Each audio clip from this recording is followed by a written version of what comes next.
Silk legend founder Murugesan. என்னுடைய என்னன்னா கைத்தறி நெசவு அழிஞ்சிக்கிட்டு இருக்கு, அழியக்கூடாது. அது இல்லாமல் உலகத்திலே அதிக லாபம் வரக்கூடிய ஒரே தொழில் 100% அடித்து சொல்கிறேங்க, நம்ம கைத்தறி தான், டெக்ஸ்டைல் தான். இல்லை எந்த மாற்று கருத்து இல்லை. நம்ம நாட்டில் பல கோடி, அதாவது 100 கோடிக்கு மேலே இருக்காங்க. நம்ம 20% டார்கெட் பண்ணாலே போதும், அவங்கள குறிவைத்தாலே போதும், ஈஸியாக நம்ம ரீச் பண்ணிடலாம். அதனால் இப்போ இந்த தொழிலை எல்லோரும் கற்றுக்கணும். மெயினாக கணவன் இல்லாதவங்க, அதாவது ஊனமுற்றவங்க, பெண்கள், இவங்களுக்கெல்லாம் நாங்கள் இலவசமாக நாங்கள் கற்றுக் கொடுக்க ரெடியாக இருக்கோம். இந்த ஈஸியாக சம்பாதிக்க ஒரே இது என்னை பொறுத்தளவு டெக்ஸ்டைல் தாங்க.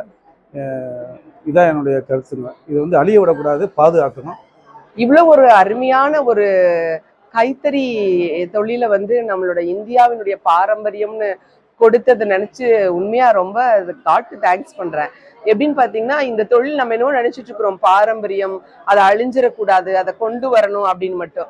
ஆனா நம்ம கொண்டு வர்றதுனால அதுல எவ்வளவு பெனிஃபிட்ஸ் இருக்கு அப்படின்றத ரியலா இதுக்குள்ள நுழைஞ்சு இதை லேர்ன் பண்ணதுக்கு அப்புறம் நான் ரொம்ப நினைக்கிறேன்.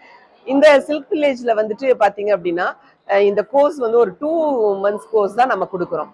இந்த 2 monthsல என்ன அப்படின்னா, பாக்குறதுக்கு இது 2 months இருந்தானா இதுல என்ன கத்துக்க முடியும் அப்படின்னு நம்ம நினைக்கலாம். யாருக்கு மனசுல ஆசை இருக்கோ, யாருக்கு இதை கத்துக்கணுங்கிற எண்ணம் இருக்கோ, அவங்களுக்கு நேரம் ரொம்ப வேண்டியதில்லை. அந்த மாதிரிதான் இந்த கோர்ஸ் நாங்க டீச் பண்றோம். நல்ல ஒரு ட்ரைனர்ஸ் இருக்காங்க. ரொம்ப அழகா இந்த கோர்ஸ் இந்த சில்க் வில்லேஜ்ல அருமையா கத்து கொடுக்குறோம். எப்படின்னா வீவிங் பத்தி, அந்த வீவிங்ல எப்படி டிசைனிங் வரணும் அப்படின்றத பத்தி. நமக்கெல்லாம் கைத்தறி அப்படின்னா 2 விஷயம் தான் ஞாபகத்துக்கு வரும். ஒண்ணு காட்டன் சேலை, இல்லைன்னா சில்க் சேலை. இன்னொன்னு வரலாம் மேபி என்னன்னா நமக்கு கைத்தறி வேஷ்டிகள் அப்படின்னு சொல்லி போயிடுவோம். இவ்வளவோட தான் நம்ம நின்றுட்டு இருக்கிறோம். ஆனா உண்மையா அப்படியே இல்லை. ஆக்சுவலா இதுல பாத்தீங்கன்னா, வர்ற கஸ்டமர்ஸ் கிட்ட உங்களுக்கு என்ன கலர் வேணும், எது பிடிச்சிருக்குங்கிற ஃபேப்ரிக்கே நம்ம பண்ணி, அதுல உங்களுக்கு என்ன டிசைன் வேணும் அப்படின்றத நாமளே கம்ப்யூட்டர்ல டிசைன் பண்ணி, அவங்க கேட்ட அதே டிசைனை ஃபேப்ரிக்ல கொண்டு வர முடியும் போது இது யோசிச்சு பாருங்க, இது பாரம்பரியமா இல்ல ஒரு புதுமையா?